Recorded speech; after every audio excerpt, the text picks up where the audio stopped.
जय हिंद दोस्तों, क्या हाल है? कैसे हैं आप सभी? उम्मीद है आप बहुत अच्छे होंगे और अपनी तैयारी बहुत अच्छे तरीके से कर रहे होंगे। साथियों, आज से हम एक नए सीरीज की शुरुआत कर रहे हैं जनरल साइंस की। इसमें साथियों आपके केमिस्ट्री, फिजिक्स और बायोलॉजी तीनों साथियों सामान्य विज्ञान के रूप में पढ़ाए जाएंगे। और ये साथियों सीरीज आपके कोई भी वनडे एग्जाम हो, चाहे वह सीटेट हो, यूपी टेट हो, सुपर टेट हो या कोई भी वनडे एग्जाम होगा, सभी में सामान्य रूप से पूछा जाएगा। और यहीं से प्रश्न आपके फंसने वाले हैं। एकदम जीरो लेवल से, बेसिक लेवल से शुरुआत करेंगे। चित्रात्मक तरीके से, बहुत ही शानदार तरीके से आपको सिखाने वाला हूं आपका अपना सामान्य विज्ञान। इसके बाद आपको साथियों कोई भी डाउट नहीं रहने वाला है। छोटे छोटे टॉपिक के माध्यम से एकदम चित्रात्मक तरीके से ये क्लास होने वाली है। तो चलिए एकदम बेसिक लेवल से शुरुआत करते हैं। और हमारा आज का टॉपिक रहेगा अणु और परमाणु, यानी कि एटम्स एंड मॉलिक्यूल्स। ठीक है, तो समझिएगा कि अणु और परमाणु होते क्या हैं। यहीं से साथियों विज्ञान की जो शुरुआत होती है, यही साथियों विज्ञान की नींव है। तो चलिए देखते हैं अणु और परमाणु। पदार्थ जिन सूक्ष्म कणों से बना होता है, उन्हें मोटे तौर पर दो प्रकार से बांटा जा सकता है। पहला तो अणु और दूसरा परमाणु। यानी कि साथियों आपके आस पास अगल बगल जितने भी साथियों पदार्थ हैं, वो साथियों दो प्रकार से उनको बांटा जा सकता है छोटे छोटे भागों में। एक तो अणु के रूप में, दूसरा परमाणु के रूप में। चलिए साथियों पहले देखते हैं कि अणु होता क्या है, मॉलिक्यूल्स। ठीक है, किसी पदार्थ है। अब पदार्थ में आपका साथियों तत्व भी आता है और यौगिक भी आता है। अभी हम आगे समझेंगे कि तत्व और यौगिक होते क्या हैं। पहले हम अणु की परिभाषा को समझते हैं। किसी पदार्थ का वह सूक्ष्म कण जो स्वतंत्र अवस्था में रह सकता है, परंतु रासायनिक अभिक्रियाओं प्रतिक्रियाओं में भाग नहीं ले सकता, तथा जिसमें उस पदार्थ के सभी गुण विद्यमान रहते हैं, अणु कहलाता है। ठीक है, कोई भी साथियों पदार्थ हो, उसका वह छोटे से छोटा कण जो साथियों स्वतंत्र अवस्था में रहे और रासायनिक अभिक्रियाओं में भाग ना ले सकता हो, लेकिन साथियों वह स्वतंत्र अवस्था में रहे और उस पदार्थ के सभी गुण उसमें विद्यमान होने चाहिए।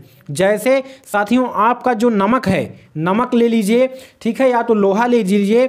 उसके जो साथियों आपके गुण होते हैं, वो साथियों उसके प्रत्येक अणु में विद्यमान रहता है। छोटे से छोटे कण में अगर लोहे का छोटे से छोटा कण हम लेते हैं, तो प्रत्येक कण में वो साथियों लोहे का गुण विद्यमान होगा। नमक का प्रत्येक छोटे से छोटा कण आप लीजिए और उसको चखिए, सब में साथियों सेम लेवल का स्वाद आपको मिलेगा। जैसे ये साथियों अणु का आपको चित्र है दिखा रहे हैं, ये चित्र के माध्यम से देखिएगा कि ऐसे अणु होते हैं और एक दूसरे से साथियों सटे हुए होते हैं, चिपके हुए होते हैं। चलिए आगे बढ़ते हैं, देखते हैं। एक पदार्थ के सभी अणु हर प्रकार से एक दूसरे के समान होते हैं। जैसे कोई भी पदार्थ होगा, उसका जो छोटे से छोटा अणु होगा, मान लीजिए नमक लेते हैं हम। ठीक है, नमक का जितना भी छोटे से छोटा कण आप लेंगे, वो साथियों एक दूसरे के समान होंगे। चाहे द्रव्यमान की बात करें, आकार की बात करें, गुण आदि किसी भी दृष्टिकोण से हम अगर देखेंगे, तो एक तत्व या यौगिक के जो अणु होते हैं, वो साथियों एक दूसरे के एकदम समान होते हैं, एकदम साथियों अभिन्न अंग होते हैं। परंतु किन्हीं दो भिन्न पदार्थों के अणु एक दूसरे से बिल्कुल अलग किस्म के होते हैं। ठीक है, उदाहरण से हम समझते हैं। जैसे हम जल के सभी अणु की बात करें, तो साथियों आपस में उसके जो सभी अणु होंगे एक दूसरे से समान होंगे। ठीक है साथियों, जल के प्रत्येक अणु का सापेक्ष आणविक द्रव्यमान कितना होता है? 18 होता है। समझिएगा साथियों, H2O आप फार्मूला जानते होंगे जल का, यानी कि ऑक्सीजन का एक अणु हाइड्रोजन के दो अणु से साथियों, ठीक है, सिंगल बॉन्ड से जुड़ा होता है। ठीक है, तो ये साथियों इसका जो हाइड्रोजन का आणविक द्रव्यमान होता है 1 होता है। ठीक है, लेकिन जो ऑक्सीजन का होता है वो 16 होता है। तो अगर हम तीनों को जोड़ें तो 18 आता है। आणविक द्रव्यमान आगे हम पढ़ेंगे, बस आप इतना समझिएगा कि जो जल होता है उसका आणविक द्रव्यमान 16 होता है। अभी आगे हम समझाएंगे आपको। इसके अणुओं के भौतिक और रासायनिक गुण, इनके आकार, द्रव्यमान आदि पूरी तरह से समान होंगे। जो जल का अणु होगा वो साथियों भौतिक और रासायनिक गुण में भी समान होगा, आकार में भी एक दूसरे के समान होगा, द्रव्यमान में भी। इसी प्रकार नमक के सभी अणु परस्पर समान होते हैं। नमक का साथियों सूत्र होता है NaCl। ठीक है, नमक के प्रत्येक अणु का सापेक्ष द्रव्यमान 58.5 होता है। जल का 18 और नमक का 58.5 होता है। यानी कि नमक साथियों NaCl होता है और H2O होता है जल। ठीक है। तो ये साथियों इसके जो अणु होंगे, नमक का जो अणु होगा, जल का जो अणु होगा, ये साथियों एक दूसरे से एकदम भिन्न होंगे, अलग होंगे। चाहे हम भौतिक और रासायनिक गुण की बात करें, चाहे हम उनके आकार की बात करें, द्रव्यमान की बात करें, ठीक है, सब में एक दूसरे से भिन्न होंगे। ठीक है, चलिए आगे समझते हैं। जो साथियों अणु होते हैं उनके बीच एक साथियों आकर्षण बल लगता है, जिसके कारण वे एक दूसरे से बंधे होते हैं। ठीक है, तो अणुओं के बीच लगने वाले आकर्षण बल को अंतर आणविक आकर्षण बल कहा जाता है। ठीक है, जैसे साथियों आपका हो गया लोहा, इनके जितने भी अणु होते हैं एक दूसरे से साथियों सटे होते हैं। क्यों? क्योंकि इसके जितने भी अणु होंगे सब में साथियों एक आकर्षण बल पाया जाता है, जिससे वे एक दूसरे को अपनी तरफ खींचे रहते हैं और मजबूत एक साथियों बॉन्ड बनाते हैं, और ये साथियों ठोस अवस्था प्रदान करते हैं। ठीक है, इसी बल के कारण पदार्थ के अनगिनत अणु ठोस एवं तरल अवस्था में एक दूसरे के साथ जुड़े रहते हैं। चाहे तरल की बात करें, चाहे ठोस की बात करें, चाहे गैस की बात करें, सब में साथियों अंतर आणविक आकर्षण बल के कारण एक दूसरे से जुड़े रहते हैं। नहीं तो साथियों क्या होता है, जैसे H2 जल होता है कि एकदम साथियों जैसे आप हथेली में लेकर पीते हैं, जैसे मान लीजिए आप जल। ठीक है, तो अगर साथियों इनके बीच आकर्षण बल ना पाया जाता इनके अणुओं के बीच, तो इसका एक अणु यहाँ होता, एक अणु यहाँ होता, एक अणु यहाँ चला जाता है, एक अणु यहाँ छिटक कर चला जाता है, तो आप साथियों जल पी ही नहीं पाते, सब अलग अलग हो जाते, बहुत दूर दूर हो जाते। लेकिन इनके बीच जो आकर्षण बल पाया जाता है उसी के कारण ये साथियों एक दूसरे से बंधे हुए होते हैं। ये साथियों आपका जो गैस अवस्था होता है इसमें ये आकर्षण बल कम होता है, ठोसों में सबसे ज़्यादा होता है, द्रव में उससे कम, और सबसे कम आपका गैसीय अवस्था में होता है। ठीक है, आगे बढ़ते हैं, देखते हैं साथियों जो अणु होते हैं आपके मॉलिक्यूल्स वो दो प्रकार के होते हैं। एक तो होते हैं तत्व के अणु और दूसरे होते हैं यौगिक के अणु। ठीक है, चलिए समझते हैं। जब एक ही तत्व के एक से अधिक परमाणु मिलकर उसके सूक्ष्मतम स्वतंत्र कणों का निर्माण करते हैं तो ये कण तत्व के अणु कहलाते हैं। ठीक है, जैसे आपका उदाहरण के लिए हाइड्रोजन का जो साथियों एक अणु होता है वो हाइड्रोजन के दो परमाणुओं से मिलकर बना होता है। आप देखते होंगे कि सब जगह आपका H2 लिखा रहता है, इसका मतलब है कि H2 क्या है, ये अणु है। लेकिन ये साथियों ऐसे दो तरह से, ये हाइड्रोजन का परमाणु है, ये भी हाइड्रोजन का परमाणु है, एक दूसरे से जुड़े होते हैं। तो ये जो है साथियों दो परमाणुओं से हाइड्रोजन का अणु मिलकर बना होता है। आगे देखिएगा, जब एक से अधिक तत्वों के परमाणु परस्पर मिलकर सूक्ष्म स्वतंत्र कणों का निर्माण करते हैं तो ये यौगिक अणु कहलाते हैं। ठीक है, जब एक से अधिक तत्व जैसे आपका सोडियम का हो गया और आपका क्लोरीन का हो गया, ये दोनों मिलकर जब NaCl का निर्माण यानी कि नमक का निर्माण करेंगे तो वो साथियों आपका जो है अणु कहलाएगा, किसका, यौगिक अणु कहलाएगा। क्योंकि ये तत्व है यानी कि सोडियम एक तत्व है और क्लोरीन एक तत्व है, लेकिन जब ये मिल जाएंगे तो आपका जो क्या कहलाएगा, आपका यौगिक अणु कहलाएगा। उदाहरण के लिए हम समझते हैं मेथेन का प्रत्येक अणु, यानी कि मेथेन का फार्मूला क्या होता है, CH4।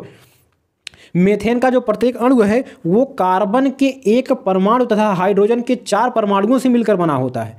जो साथियों आपका मेथेन है ये साथियों कार्बन का एक परमाणु बीच में होता है और चारों तरफ से हाइड्रोजन के 4 परमाणुओं से मिलकर बना होता है। तो ये आपका क्या हो गया, ये आपका हो गया यौगिक अणु। अब साथियों परमाणु क्या होता है चलिए समझते हैं। परमाणु मतलब को अंग्रेजी में कहते हैं साथियों एटम्स। ठीक है, अब साथियों हम चित्र ये देखिए, अभी हम चित्र को समझते हैं। पहले इसकी परिभाषा आप देखिएगा। परमाणु किसी पदार्थ अर्थात तत्व का वह संभव सूक्ष्मतम कण है जो स्वतंत्र अवस्था में नहीं रह सकता परंतु रासायनिक अभिक्रिया में भाग लेता है तथा जिसमें उस पदार्थ के सभी गुण विद्यमान रहते हैं, परमाणु कहलाता है। जो साथियों परमाणु होता है वह साथियों सबसे छोटा कण होता है, किसका, किसी भी पदार्थ का। समझने की कोशिश करिएगा, कोई भी पदार्थ हो, चाहे लोहा हो, उसके जितने भी छोटे छोटे कण हम कर सकें उसका सबसे छोटा कण है, जितना संभव हो सके उतना छोटा कण क्या होता है, वो परमाणु होता है। ठीक है, परंतु साथियों वह स्वतंत्र अवस्था में नहीं रह सकता। क्यों? क्योंकि हमने अभी उदाहरण के लिए समझा था H2 यानी हाइड्रोजन। क्योंकि साथियों जो हाइड्रोजन का परमाणु है H, ये साथियों अकेले कभी नहीं रह सकता, ये हमेशा साथियों H2 यानी कि अणु के रूप में रहता है। ठीक है, लेकिन जो साथियों परमाणु होता है ये रासायनिक अभिक्रिया में भाग लेता है। ठीक है, अभी हमने ऊपर पढ़ा कि जो अणु होता है वो रासायनिक अभिक्रिया में भाग नहीं लेगा, लेकिन जो साथियों परमाणु है वो रासायनिक अभिक्रिया में भाग लेगा लेकिन स्वतंत्र अवस्था में नहीं रहेगा। ठीक है, लेकिन साथियों क्या होता है कि जो परमाणु होते हैं उसमें भी पदार्थ के सभी गुण विद्यमान रहते हैं। ठीक है, चलिए आगे देखिएगा। एक वैज्ञानिक थे डाल्टन। डाल्टन के अनुसार साथियों क्या था कि परमाणु अविभाज्य था।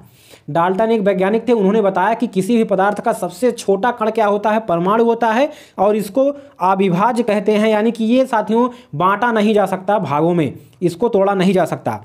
परंतु साथियों आधुनिक खोजों से यह पता हो चुका है कि परमाणु भी सूक्ष्म कणों से मिलकर बना होता है। ठीक है, परमाणु साथियों किस किस से मिलकर बना होता है, इलेक्ट्रॉन, प्रोटॉन और न्यूट्रॉन से मिलकर बना होता है। ठीक है, मुख्य रूप से ये 3 होते हैं आपके परमाणु में। ठीक है, किसी तत्व के सभी परमाणु समरूप तथा सादृश्य होते हैं। कोई भी एक तत्व हो, चाहे वह हाइड्रोजन हो, चाहे वह लोहा हो, सभी के अगर एक की बात करें हम, तो इसके जितने भी अणु साथियों परमाणु होंगे, अणु नहीं, जितने भी परमाणु होंगे वो एक दूसरे के समान होंगे, एक दूसरे के सदृश होंगे। ठीक है, किंतु दूसरे तत्वों के परमाणु से बिल्कुल भिन्न होंगे। जैसे हाइड्रोजन का एक परमाणु ले लीजिए और लोहे का एक परमाणु ले लीजिए, ये एक दूसरे से भिन्न होंगे। ठीक है, आगे है एक तत्व के परमाणु का भार भी दूसरे तत्व के परमाणु भार से भिन्न होगा।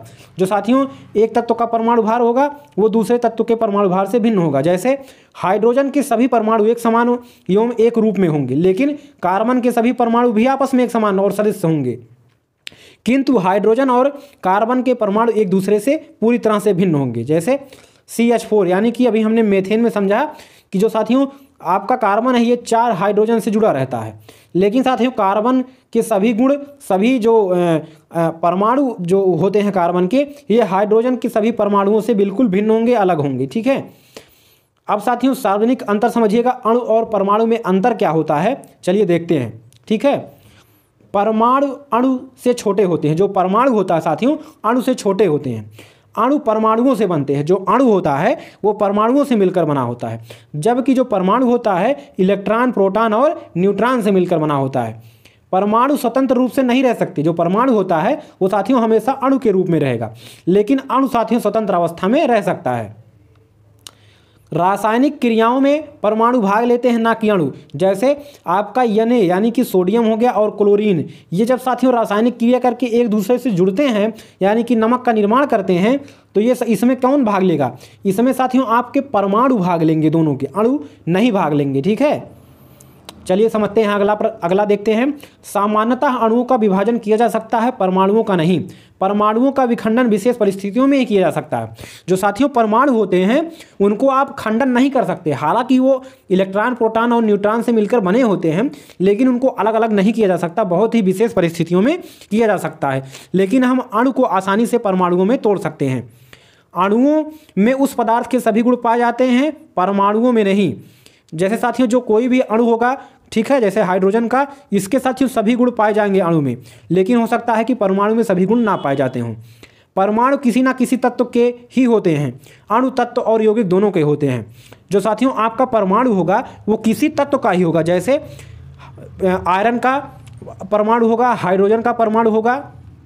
ऐसा आप नहीं कह सकते कि कोई भी यौगिक, जैसे यानी Cl का परमाणु, क्योंकि ये साथियों खुद ही 2 परमाणुओं से मिलकर बना है। यौगिक का मतलब ही होता है कि 2 या 2 से अधिक साथियों तरह के जो तत्व होते हैं उनके परमाणुओं, अणुओं से मिलकर बनता है। ठीक है, तो जो आपका परमाणु होगा वो एक ही प्रकार के तत्व के होते हैं, और जो अणु होते हैं वो तत्व के भी हो सकते हैं और यौगिक के भी हो सकते हैं। ठीक है, जैसे आपका हाइड्रोजन की बात करें तो हाइड्रोजन का ये परमाणु है H, और ये साथियों आपका इसका अणु हो जाएगा H2। ठीक है, लेकिन यहीं CH4 की बात करें तो ये क्या है, यौगिक का अणु है। ठीक है, और ये साथियों 2 तरह के परमाणुओं से मिलकर बना है। चलिए समझते हैं आगे। जो सार संपेच है, किसी पदार्थ या तत्व यौगिक का वह सूक्ष्मतम कण जो स्वतंत्र अवस्था में रह सकता है, परंतु रासायनिक अभिक्रियाओं प्रतिक्रियाओं में भाग नहीं ले सकता, तथा जिसमें उस पदार्थ के सभी गुण विद्यमान होते हैं, अणु कहलाएगा। किसी पदार्थ का वह संभव सूक्ष्मतम कण जो स्वतंत्र अवस्था में नहीं रह सकता परंतु रासायनिक अभिक्रियाओं में भाग लेता है, तथा जिसमें उस पदार्थ के सभी गुण विद्यमान होते हैं, परमाणु कहलाता है। यह साथियों आपका परिभाषा हो गया। तो उम्मीद है साथियों आपका जो अणु परमाणु है आपने अच्छी तरीके से समझ लिया होगा। जो साथियों आपका ये बीच वाला भाग है, ये आपका होता है नाभिक। इसमें आपके प्रोटॉन और न्यूट्रॉन पाए जाते हैं, और ये जो साथियों गोलनुमा भाग है, इस पे साथियों सभी जो आपके इलेक्ट्रॉन होते हैं वो चक्कर लगाते हैं। जैसे इसमें देखिए साथियों सभी आपके जो है अणु, परमाणु एक दूसरे से इसी तरह से जुड़े रहते हैं। ठीक है, तो आगे हम परमाणुओं की संरचना पढ़ेंगे कि कैसे परमाणु बना हुआ है, कैसे इसकी खोज हुई। ठीक है, तो उम्मीद है आपको वीडियो बहुत अच्छा लगा होगा। अगली वीडियो में मुलाकात होगी, तब तक के लिए नमस्कार, जय हिंद, वंदे मातरम।